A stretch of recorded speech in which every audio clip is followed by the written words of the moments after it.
வணக்கம் சொந்தங்களே. இன்றைக்கி முக்கியமான காணொலி என்னென்னு பார்த்தீங்கன்னா, அங்கன்வாடி மையத்திற்கு ஆள் சேர்ப்பு.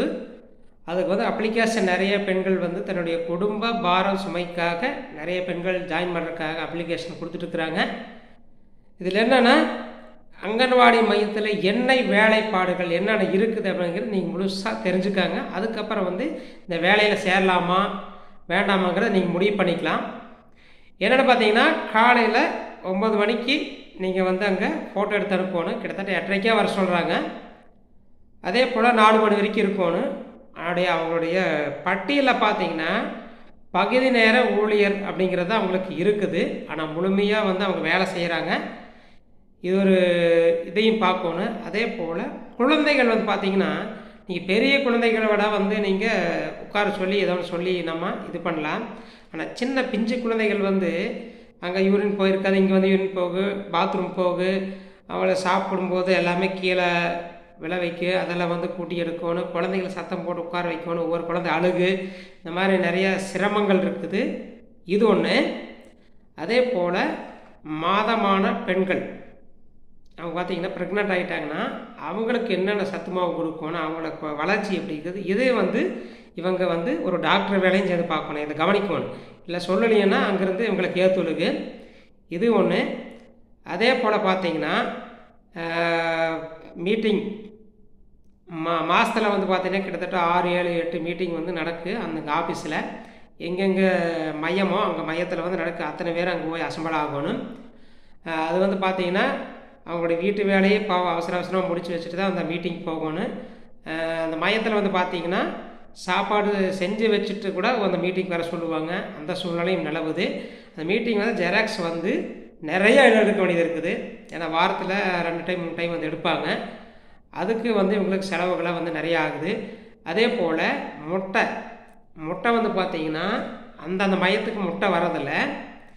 அங்கே ஏதோ ஒரு பகுதியில் வந்து சென்றான பகுதியில் வந்து முட்டை கொண்டாந்து இறக்கிடுவாங்க பெரிய ஸ்கூலில். அங்கே வந்து அத்தனை பேர் வந்து இவங்களுக்கு வண்டியும் இருக்காதுப்பா. ஒரு சிலருக்கு வந்து வண்டி வந்து வீட்டில் இருக்கிற அவங்க பையனோ இல்லை அவங்களுடைய ஹஸ்பண்டோ யாராச்சும் வந்து அவங்கள ரெகுலராக வீக்லி ஒன்ஸ் கூட்டிகிட்டு போகணும். இவங்கள வந்து மையத்துக்கு கூட்டிகிட்டு போகிறவங்க வீட்டுக்காரங்க தான். ஆனால் இவங்க வாங்க சம்பளம் பார்த்திங்கன்னா 7 ரூபா 8 ரூபா அந்த மாதிரி தான் இருக்குது. ரொம்ப நாள் 20 வருஷம் ஆனவங்க மட்டும்தான் இப்போ வந்து 7, 9 ரூபா வாங்கிட்டு இருக்கிறாங்க. ஆனால் அது ஒன்றாச்சுங்களா. அதே போல் இவங்களுக்கு சலுகைகள், அரசாங்க சலுகைகள் எதுவுமே கிடையாது. பார்க்கணும் இப்போ கொடுக்குற அந்த பெண்களுக்கு 1000 ரூபா கொடுக்குறாங்க இல்லைங்களா, அதுவும் இல்லை. மற்ற என்ன சலுகைகள் வந்தாலும் ஏன்னா இது ஒரு கவர்மெண்ட் வேலை அப்படிங்கிற மாதிரி. ஆனால் வாங்குகிற சம்பளம் பார்த்தோன்னா குறைவான சம்பளம் தான். அது இவங்களுக்கு கெட்டுறதில்லை. அதுபோக இந்த வேலைக்கு சேர்றதுக்கு ரெக்கமெண்ட் வேணும். கிட்டத்தட்ட சென்றாட பார்த்திங்கன்னா ஒரு 4 லட்ச ரூபா வரைக்கும் கொடுத்துருக்காங்க அந்த டீச்சர்ஸ்க்கு வந்து. இந்த வருஷம் வந்து பார்த்திங்கன்னா 8 லட்ச ரூபா வந்து லஞ்சம் வந்து கேட்குறதா வந்து சொல்லியிருக்கிறாங்க. இது வந்து அங்கன்வாடி மையத்தில் நம்மளுடைய கடைக்கு வந்து ஜெராக்ஸ் எடுக்கிறதுக்கெல்லாம் வர்றாங்க. அது வரவங்களாம் பேசுவாங்க. இந்த மாதிரி 8 லட்ச ரூபா கேட்டுருக்குறாங்க.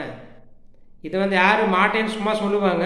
ஆனால் லஞ்சம் இல்லாமல் எந்த வேலையும் நீங்கள் சேர முடியாது. இது அத்தனை பேர்த்துக்கு தெரியும்.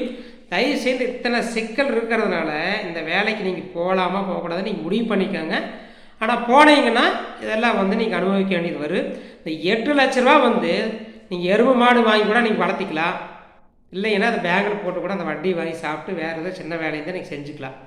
தயவுசெய்து அதை பண்ணுங்கள். ஏன்னா அந்த வேலை சுமையில் அதில் இருக்கிறவங்க வந்து நிறைய கஷ்ட நஷ்டங்கள் நம்ம கூட பகிர்ந்துக்குவாங்க. அந்த பெண்கள் வந்து நம்மளுக்கே சிரமமாக இருக்குது. அவங்க வந்து பார்த்திங்கன்னா அதை எடுத்துகிட்டு போயிட்டு அவங்க எடுத்துகிட்டு போய் கோட்டையெல்லாம் ஒன்றும் கட்ட போகிறதில்ல.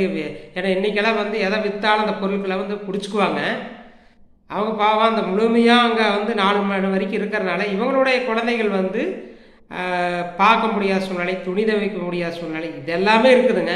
இதையெல்லாம் புரிஞ்சுட்டு இந்த பெண்கள் வந்து வேலையில்லாத பெண்கள் வந்து பார்த்து நீங்கள் அப்ளிகேஷன் கொடுங்க. தயவுசெய்து லஞ்சம் கொடுத்துடாதீங்க. அந்த வேலை தானாக கிடைக்கட்டும். நீங்கள் அப்ளிகேஷன் கொடுங்க. அதுவாக வரட்டும். நீங்கள் வந்து ரெக்கமெண்ட் பிடிச்சி இந்த அரசியல்வாதிகளை பிடிச்சிட்டு நீங்கள் லஞ்சம் கொடுத்துட்டெல்லாம் எதுவும் பண்ண வேண்டாம். இது வந்து பெண்கள் தன்னுடைய குடும்பத்தை பாதுகாக்கணும். அவங்ககிட்ட தான் இருக்குது. அவங்க இந்த மாதிரி ஒரு சூழ்நிலை மாட்டிட்டாங்கன்னா சிரமங்கிறதுக்காக தான் அந்த காணொலி வந்து நான் போட வேண்டிய சூழ்நிலை. அதில் அங்கன்வாடிக்கு மையத்தில் இருக்கிறவங்க நிறைய பேர் சொன்னாங்க இந்த மாதிரி ஒரு சூழ்நிலைன்ட்டு. அதுக்காகவும் இந்த காணொலி வந்து உங்களுக்கு அனுப்பிச்சிருக்கிறேன். தயவுசெய்து அத்தனை பேருக்கு பகிர்ந்துக்காங்க. போய் சிரமத்தில் மாட்டிக்காதுங்க. லஞ்சம் கொடுத்து வாங்க வேண்டாம். அதுவாக கிடைக்கட்டும். அதுக்கப்புறம் நீ ஜாயின் பண்ணுங்கள். நன்றி சொந்தங்களே, நன்றி.